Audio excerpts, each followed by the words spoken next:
కరీంనగర్ కార్పొరేషన్లోని 8వ డివిజన్ ఆల్గుండూరులో రెడ్డి సంఘం ఆధ్వర్యంలో పోచమ్మ బోనాలు ఘనంగా జరిగాయి.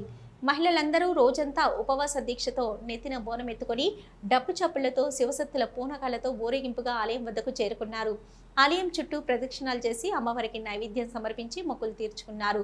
ఈ సందర్భంగా రెడ్డి సంఘం అధ్యక్షులు కంది లక్ష్మీనారాయణ రెడ్డి మాట్లాడుతూ, ఈ సంవత్సరం వర్షాలు సమృద్ధిగా కురిసి పాడి పంటలు చల్లగా ఉండేలా చూడాలని అమ్మవారిని వేడుకున్నారు. 2 ఏళ్లకు ఒకసారి రెడ్డి సంఘం ఆధ్వర్యంలో పోచమ్మ బోనాలు నిర్వహిస్తున్నట్టు చెప్పారు. అలాగే పోచమ్మ ఆలయ అభివృద్ధికి ఎమ్మెల్యే కవంపల్లి సత్యనారాయణ కృషి చేశారని అన్నారు.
మైసమ్మ, దుర్గమ్మ ఇవన్నీ దేవతలు చేసుకుంటూ సంఘటితంగా ప్రతి 2 సంవత్సరాలకు ఒకసారి ఇక్కడ చేయడం జరుగుతుంది. ఎందుకు చేయడం అంటే ఇంకా ఇక్కడ వ్యవసాయం మీద ఆధారపడి చాలామంది రైతులు ఉన్నారు.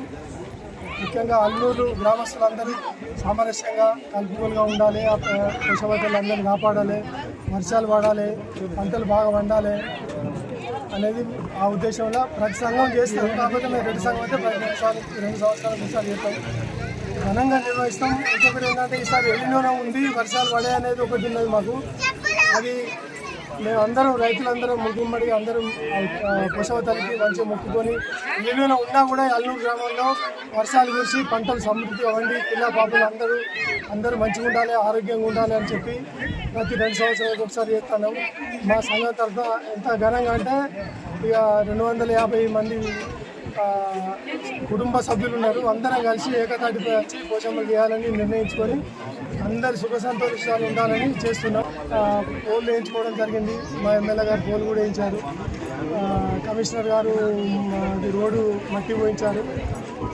ముఖ్యంగా ఏంటంటే పోచమ్మలు వేస్తే మాకు అల్లూరులో అందరూ పంటలు మంచిగా వండి అందరూ సుఖ సంతోషాలతో ఉండాలని అన్ని దేవతలకు, ఒక పోషమ్మ కాకుండా అన్ని దేవతలకు అన్ని